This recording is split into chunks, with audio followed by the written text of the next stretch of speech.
This morning, I'm going to be talking about why we chant sutras, why we do some of the forms that kind of appear kind of meaningless. Why do that? What's that about? And my goodness, there's so many different forms that we do all day long that we repeat over and over. And that's the idea of forms. What we're trying to do here is we are trying to train our minds. Have you noticed how easy it is to get confused about everything? And maybe you might be someone who doesn't have too much trouble. But chances are, if you're in this room, something is not clear to you, or you wouldn't be here.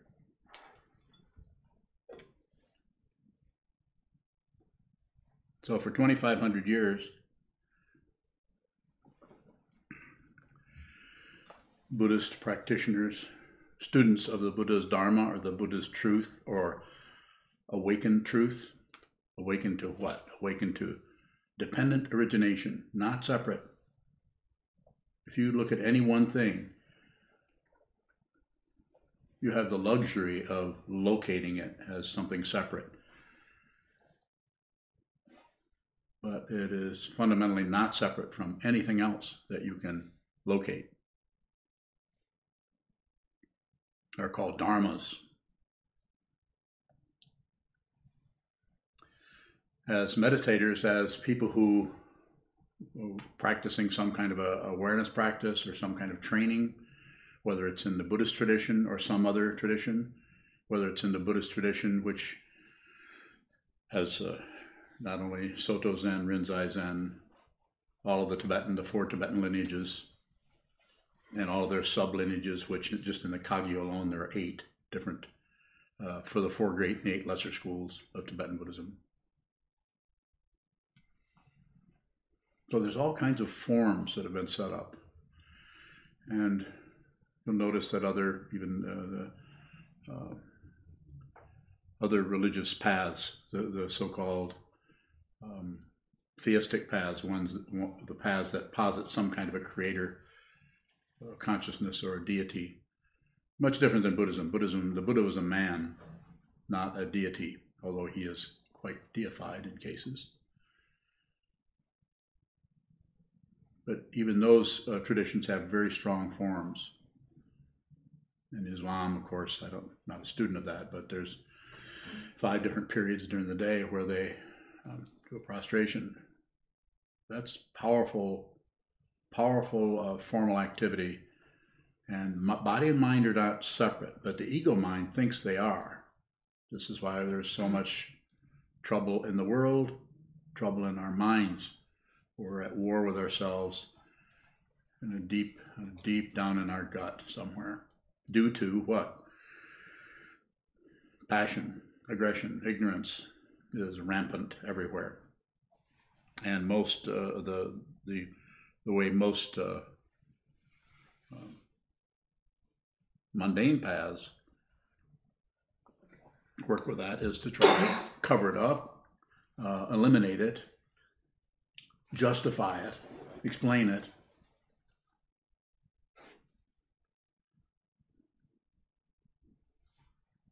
Pray for it to go away. Pray for some other thing to come and help us with that. And I'm not here to promote any of them. I trust you to use your insight, your ability, your presence, your openness to see what is true for you and what it is that you need to do with your life. It may need to never meditate again, and you may need to go into psychotherapy. I'm not going to argue with that. Go ahead. Or you may need to, have a therapist, have a counselor, and do some other kind of cognitive behavioral practices. I think I Googled them once 4 or 5 years ago, and there was 80 or 90, and I Googled them about a month ago, and I think we're up to 130 or 40 different ways of therapies. Again, not wrong. It's not wrong. People are trying to understand how to work with this situation we call a human life. And we've noticed some people just seem to, the so-called image of the silver spoon. We just get everything we want, and we're happy, and not much is going wrong. And if you run into those people, they'll say, "What do you meditate for? Why would you do that? It's kind of a waste of time." And if you actually know what meditation is, you won't disagree with them. You'll just see they're just showing you their confusion. Anytime anyone disagrees with you at all about anything, they are showing you the way in which they are not clear about something. Just make them wrong. Because if someone thinks something is true, then they're not wrong. They're just thinking that's true. So, very interesting area and very subtle.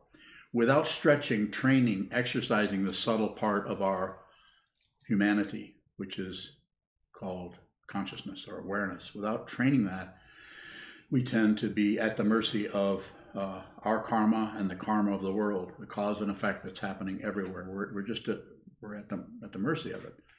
From the time we're a year old, when people are telling us, don't do this, do that, come over here.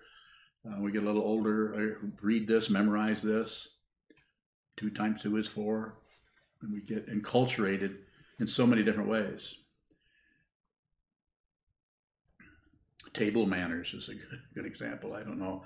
Is anyone here in the Zendo, were they allowed to just eat any way they wanted to? Or did everyone have some kind of form they had to follow? Is anyone here that just got to just, eat with their hands out of a tin can? They wanted to. Yeah, go ahead. Eat that way if you want.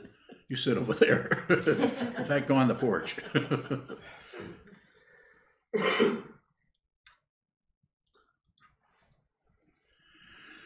And what am I getting at? Of course, I'm getting at how, talking about forms, I would like very much, it would be a really strong desire of mine not to get you to practice forms. That's your business, whether you do it or not, but to help you become more clear about what it is. We just spent a half an hour, 20 minutes or so, doing forms that are very old. They go back hundreds and hundreds of years. And the teachings behind them go back, of course, 2,500 years. And some people come in, I don't want to do that. They're actually more attached to the form than the person who's doing it because they reject it. This is attachment, grasping. I love it. I want more. Give me more. Why is this all I got? And then there's, I don't like it, go away. This needs to stop. I'm not interested in that. That's the other kind of attachment. So it is about seeing attachment. It's not about getting rid of it. If you get rid of the attachment, if you try to get rid of it, you're at war with it. Don't do that. Just observe, just like in the meditation instruction. It's just observe. Hold very still. Just observe. You're actually training your mind to just see what is true. To see what is true, not just some kind of universal truth that may or may not come, but just fundamentally what is true about your mind. When negative thoughts and feelings come up in your mind, what are those? And if they seem to not have any kind of name tag on them, don't add one. Have a willingness to see what arises in the mind with doing nothing with it at all.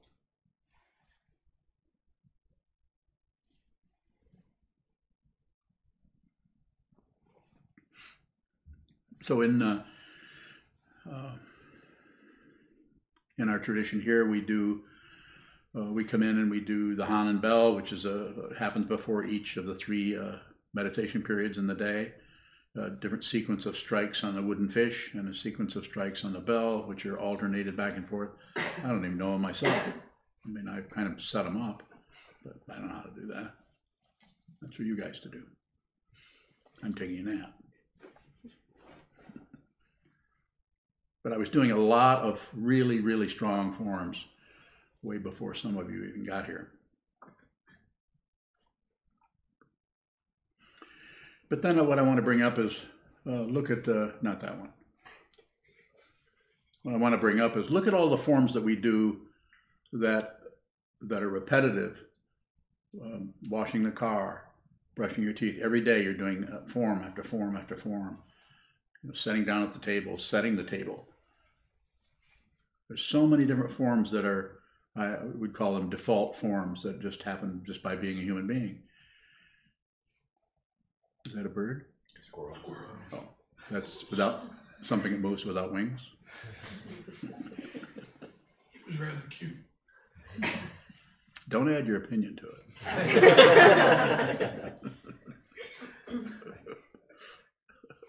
Go ahead. So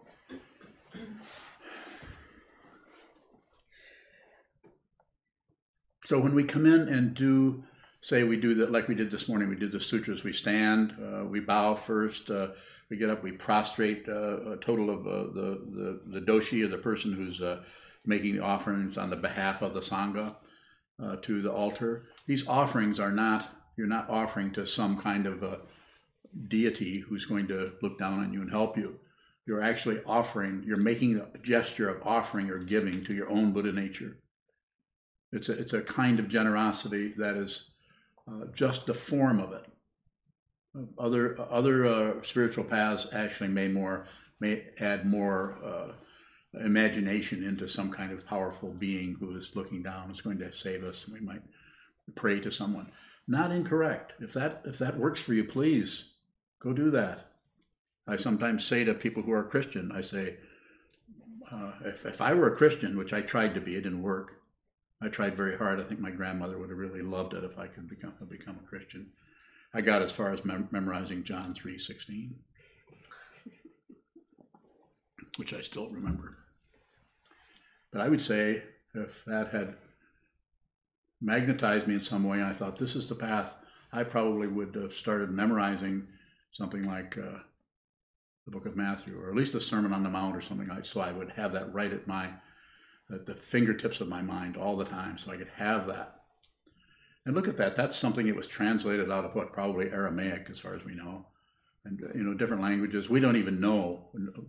Nobody's around that was here 2,000 years ago or 2,500 years ago, so we don't know. But we do know that we have some confusion in our life. We have other people that we're with are suffering greatly in different ways. Either the very ordinary kind of suffering, which is death. It's very ordinary. It's going to happen to everyone. But when that starts approaching, it's like, uh-oh, it's coming.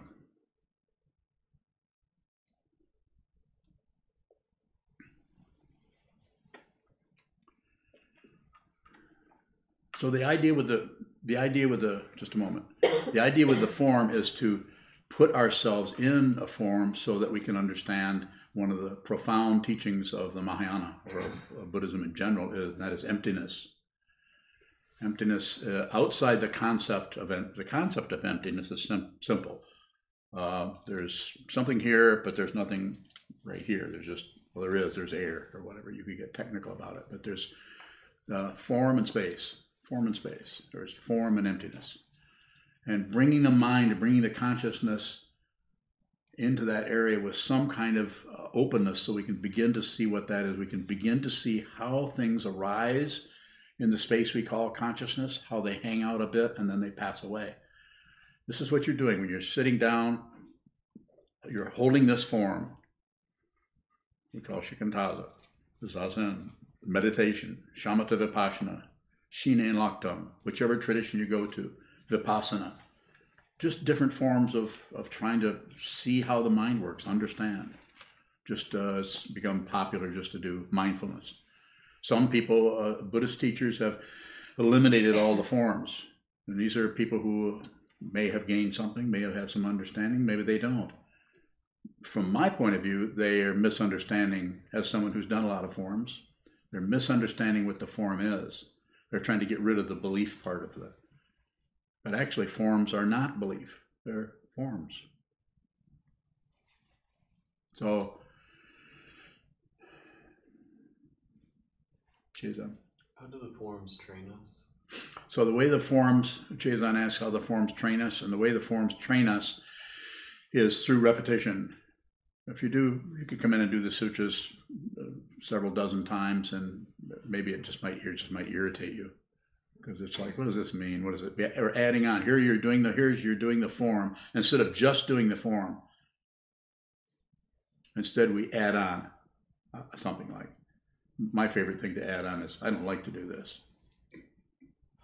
I'm an old man. I've been doing this for close to half a century. I still don't particularly care for sutras. I love to listen to them if I'm in another room and I hear this happening, then it's different. That's more romantic. But when I'm in here actually doing it, it's kind of aggravating. Especially if you're old and don't like to stand up for long periods of time. Hold your hands like this. But what do I say? What do I say to everybody? Do it anyway. Please do it anyway. Just do it anyway. Actually train your mind. A knife doesn't like to be sharpened. It'd be rather be over chopping vegetables with its dull blade. This is what most human beings are doing, most of them. The way it looks, and I can't see everything and everybody, but it looks like most people are trying to make their mind work without even sharpening their mind. They're just trying to use whatever they were given and just trying to force it to know stuff. That's a very elementary and low form of knowledge, or low form of understanding, is just basic tit-for-tat knowledge. This is this. This is that. This isn't this. This is that. Even physicists, if I may say so.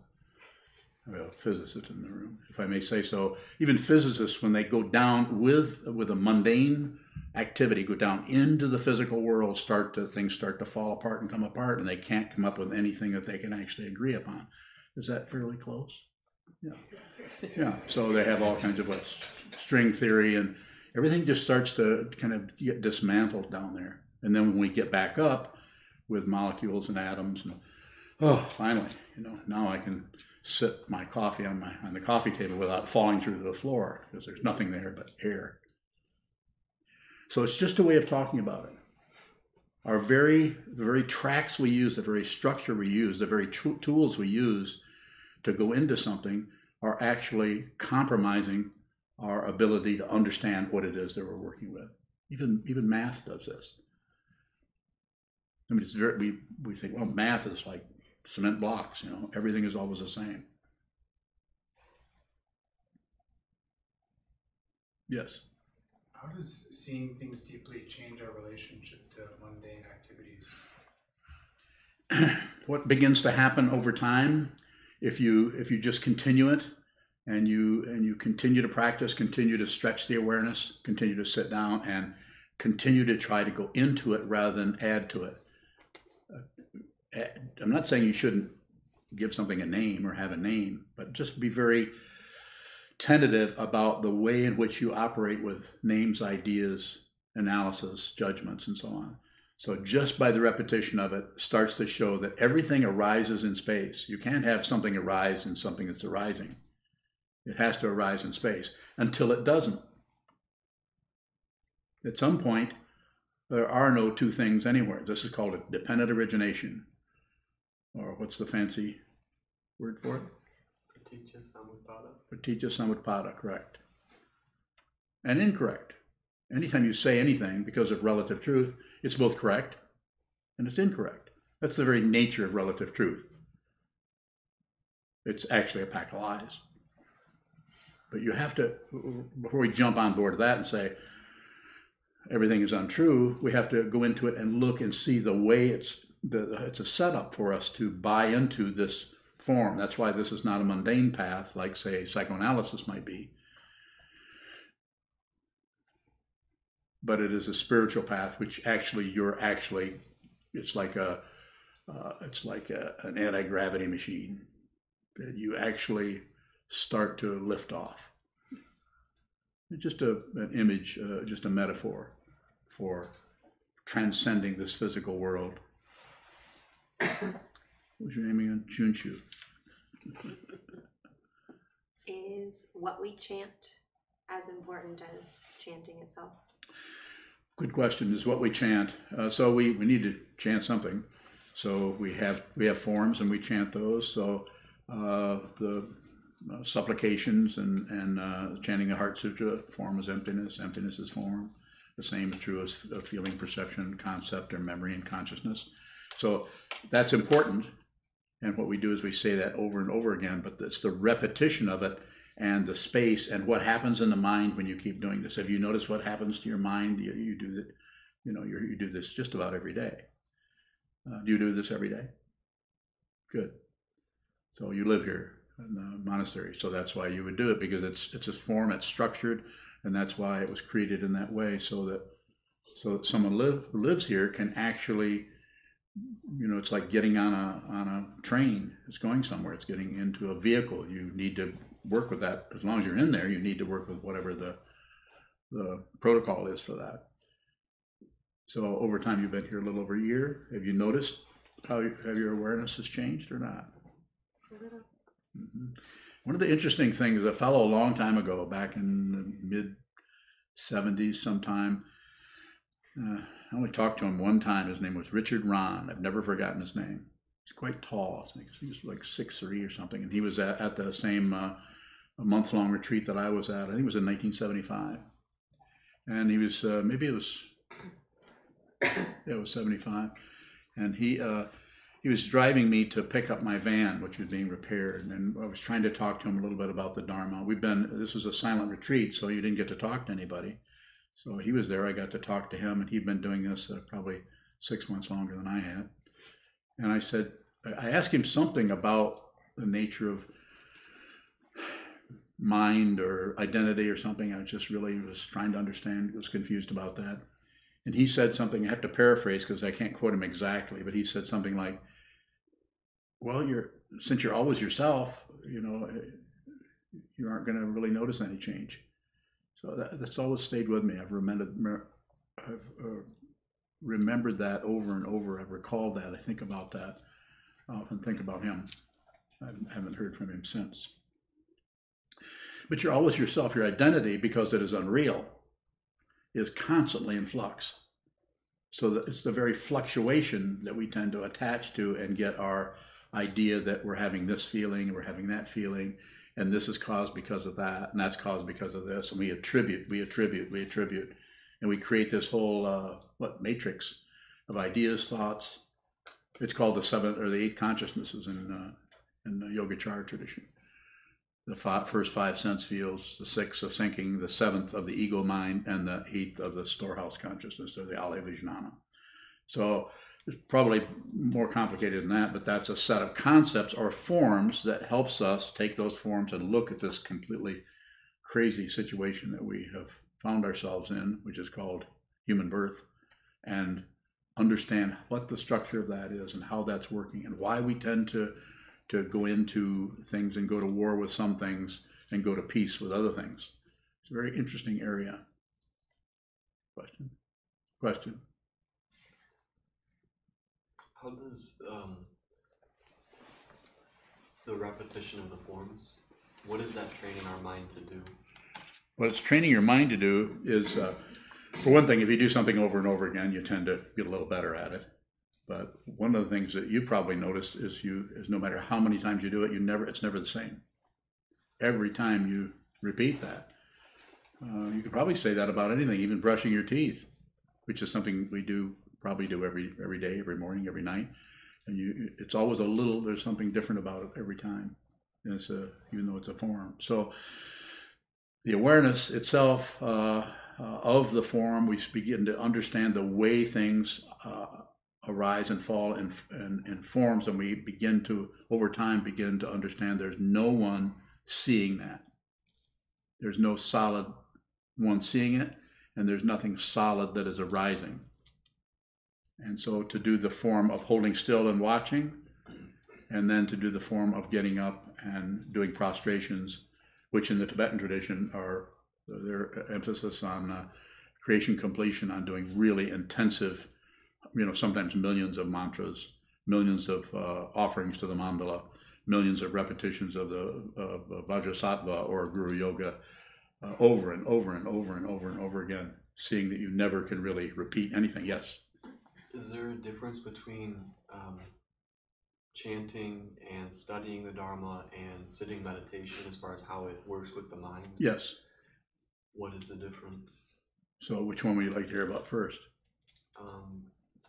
Well, could you contrast maybe the chanting, the forms that we do with our body as opposed to the form of just sitting and looking at the mind? So when we're sitting and looking at the mind, we're just watching the forms that are spontaneously arising out of our karma, or you could just say out of our conditioning, out of our memory, out of our hope and fear. If you have hope and fear, you're worried about anything, then things are going to come up. Thought patterns will arise about that. What should I do? Should I do that?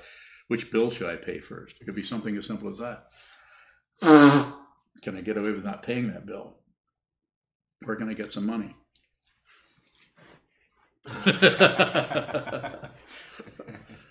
Private joke.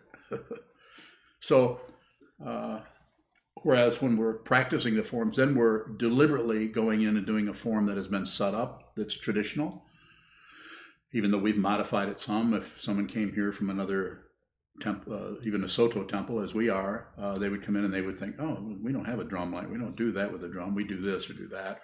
We have this, just like my son, who's also a monk, lives in Nepal, came and kind of and helps Shizan, because he lived in Japan for a couple of years, with his chanting forms. But yet he also has some other ideas about our forms, which we're probably not going to take his advice. I love you, son. But on the other hand, we do listen to him. We listen to, I'm very interested in what everyone has to say, because it's like a hybrid. I was trained by a Tibetan Lama and a Japanese Zen master. And so I'm the son of two factory workers living in the same town I was born in. So it's a very hybrid kind of situation. More? And then what about the form of studying the Dharma? Why do we do that, and what is our intention with that? So the idea, if you didn't study the Dharma, which some teachers say, oh, you don't need to study anything. I have a few students who have spent 20 years doing Vipassana practices, which don't emphasize studying. They don't take it away from you, but they say you just need to train your mind to see.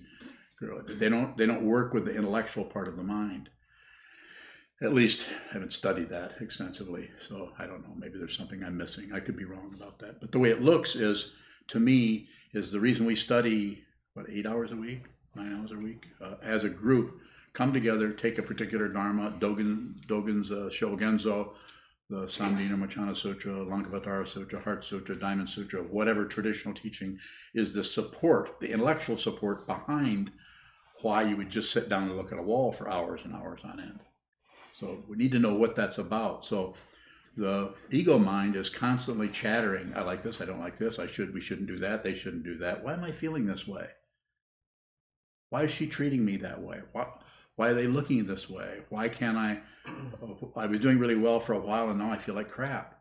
And yet everything's going fine, but I feel, so what happens is the ego mind, because of karma that is like tributary streams flowing in the darkness, you cannot track down the whys and wherefores of anything. That's why I often say, and I'm saying now, don't ask why, ask what.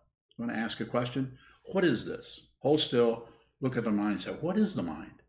What are thoughts?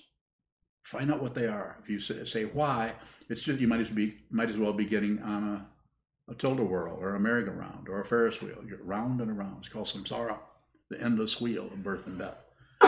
We've all been doing it since beginningless time. Yes? I'll be there in a Two minute. more questions. One of them was, so when we study the Dharma, is it about accumulating knowledge or understanding? It's about studying the Dharma. Because if we're about that, then we'd start testing everybody, and I would start asking you a bunch of questions about, do you remember the Four Noble Truths, the Eightfold Path, the 12 Links, and the Chain of Existence, and so on like that. And, I would leave that, they're there for us to study, but I would leave that up to you. I don't know how big of a dose of these concepts you need, but you do. If you were in Japan, they would tell you what to study. If you were in Tibet, they would not only tell you, you would have forms that you don't have any choice about. We're in a different situation. We're in, I think it's still America, isn't it? Kind of becoming a part of the seams here and there. But that's why I say train your mind. The most important thing you can do with your life is sit down, find out who you are, so there's no doubt. You have no doubts about it. If you doubt who this is or why this is here, you've got work to do. Or not. Go do something else. Start a banana farm. I suggest you go south. Maybe you can do something else. So I don't want to interfere with the karma, the force of karma that is operating as your lifetime and your so-called choices. They're actually choiceless. You can't. It's like if you think you have choice, go look in the mirror. Give me one of your features you chose. You can't find one that you can at least remember. There are other kinds of memory than just that one, though. Yes. Shane from California asks, what is non-arising? It's when you look for it and you can't find it. It's like you're looking for a Christmas present. That's specifically for Shane. I'm not sending you anything. Don't expect it. It's non-arising. So non-arising means that non-arising means that what arises is not what you think it is. It's not arising because you fundamentally, pratitya samutpada, dependent origination, what the Buddha saw when he awoke, he not only saw suffering and the cause of suffering and the goal and the path, the Four Noble Truths, but he saw that everything was dependently arisen. And this was astonishing to him, I'm sure, and at the same time, completely ordinary. Because he also saw that everyone else has that birthright. Everyone else can awaken to the truth that he awoke to, but not without putting some effort into it. And that effort might be just sitting down, holding still. Don't take anything for granted. Don't believe it. Don't disbelieve it. Don't look away. Don't believe it. Well, this is true. Don't disbelieve it. This is not true. And don't look away. If you do any one of those three, this is called fixation. And this is also called delusion. And the opposite of that is non-arising. Yes. You said that the studying as a group is not about acquiring or developing knowledge. What is that interaction about? The way I like to say it, it's Sangha. It's the three noble, or are there three of them? Three noble. Yeah, thanks. What's the first one? It's a test. Pizza. Exactly. So Buddha, Dharma, and Sangha. Buddha is the example of someone who is sane. That's simple. And what do I mean by sane? No more warfare with anybody or anything. This is the Tathagata, who lived 2,500 years ago in a physical existence, as far as we know.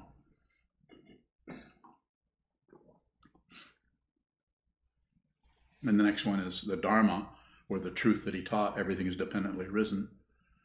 And the third one is the Sangha, or the community of people that continue to come together and try to understand what discovery that the Buddha, what he understood and was passed down through the centuries, warm hand to warm hand, all the way down. Can't learn this out of a book. You have to talk to someone or be in contact with someone who has had a teacher. I don't think it works any other way.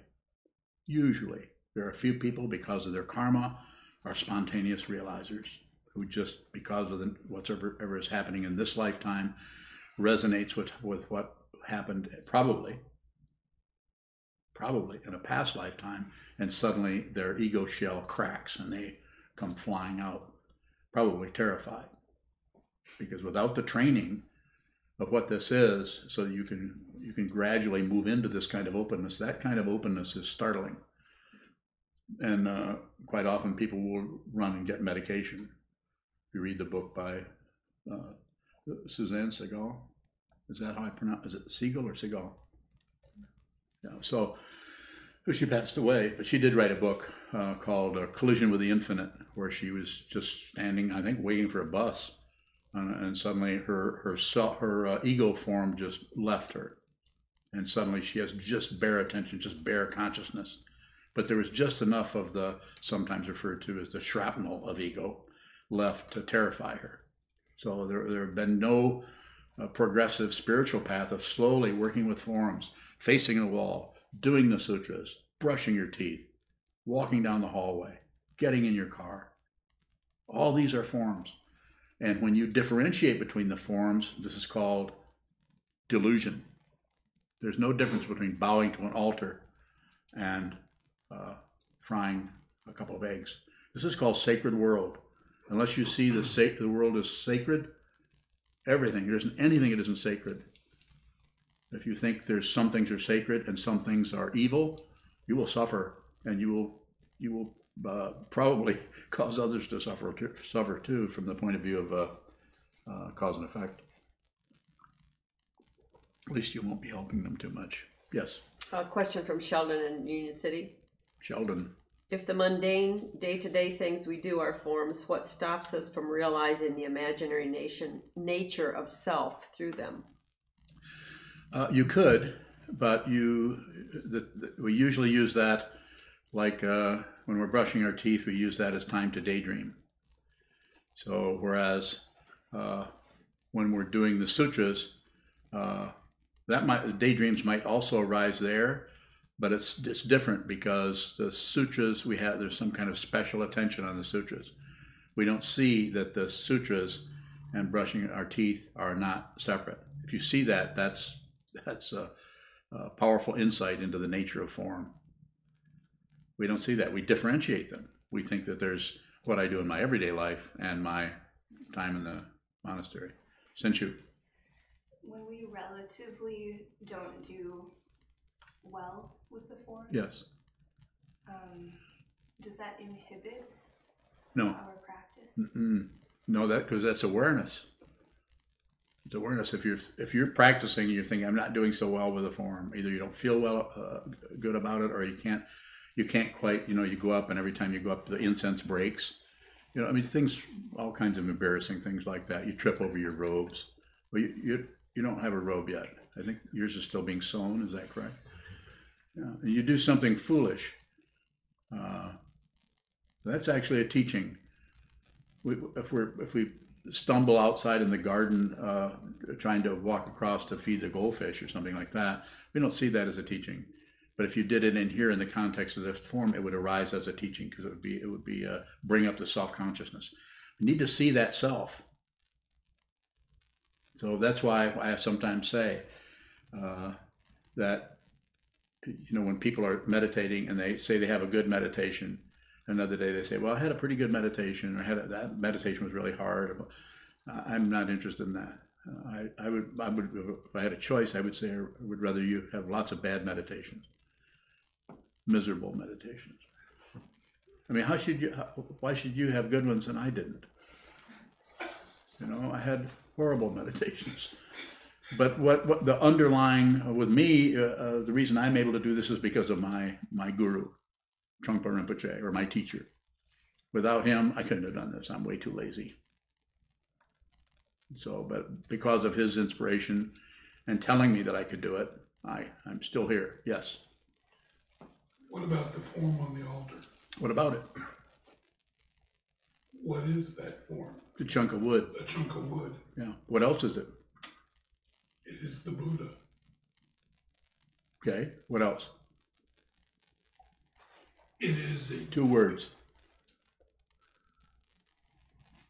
This is not a peace sign. This is a peace sign. That's not separate. It has something to do with. Not separate. Something to do. Yeah, I was Not going to say that we're not separate. Not separate. We're not separate from it.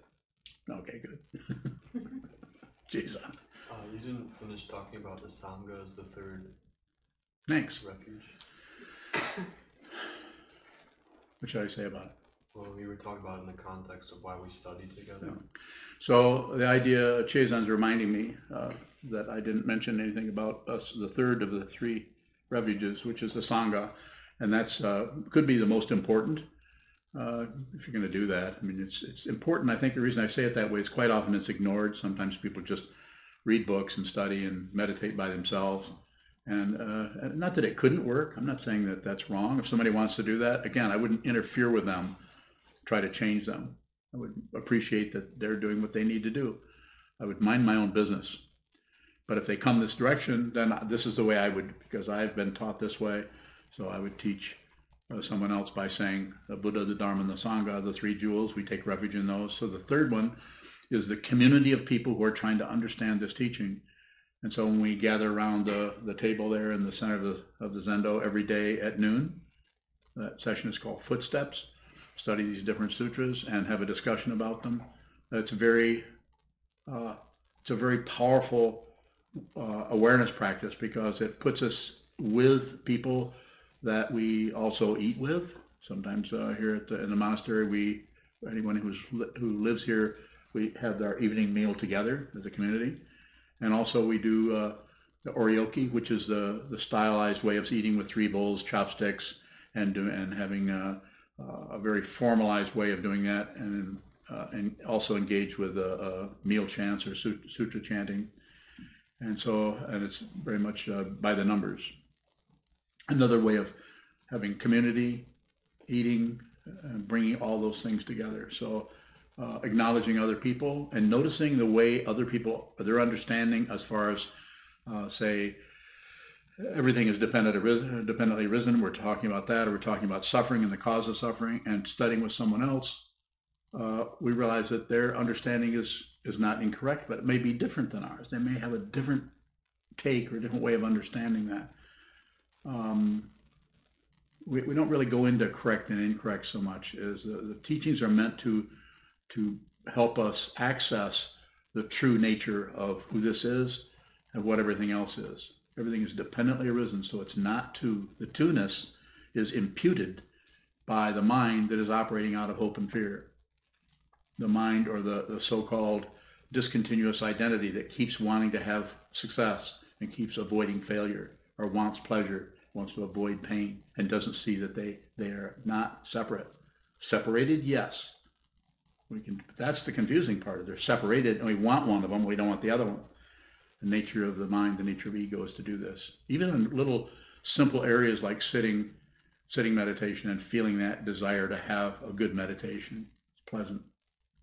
Rather than, that's like walking on a treadmill and wanting to enjoy it.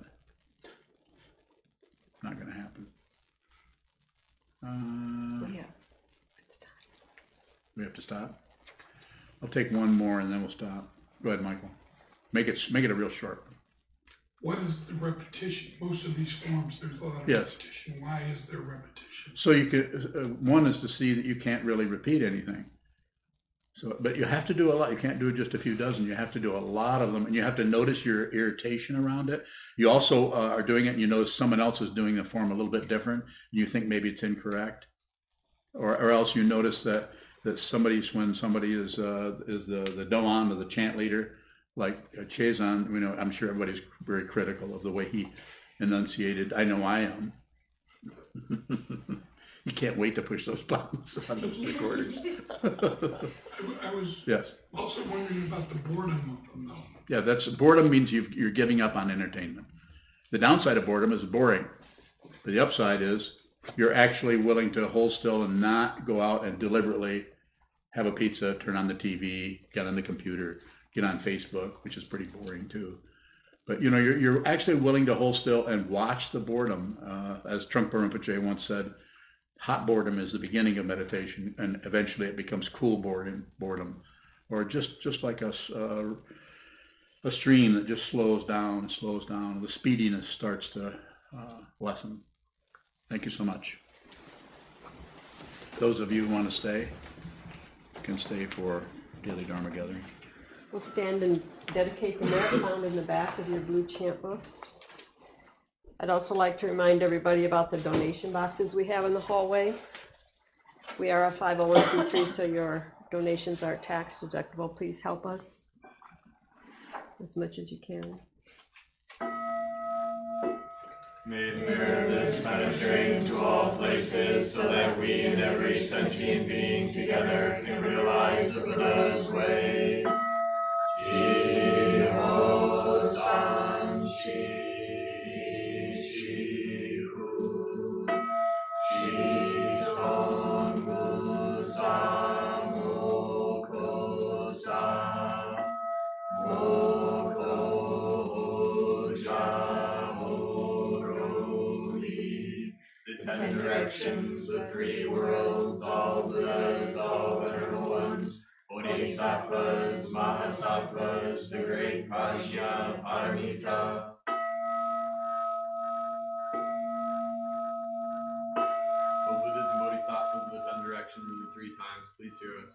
Please come down out of the light and protect Sokukoji Buddhist Temple Monastery, our Sangha, families, friends, and visitors. Heal everyone who is unhappy, sick, or suffering, and fill them with light.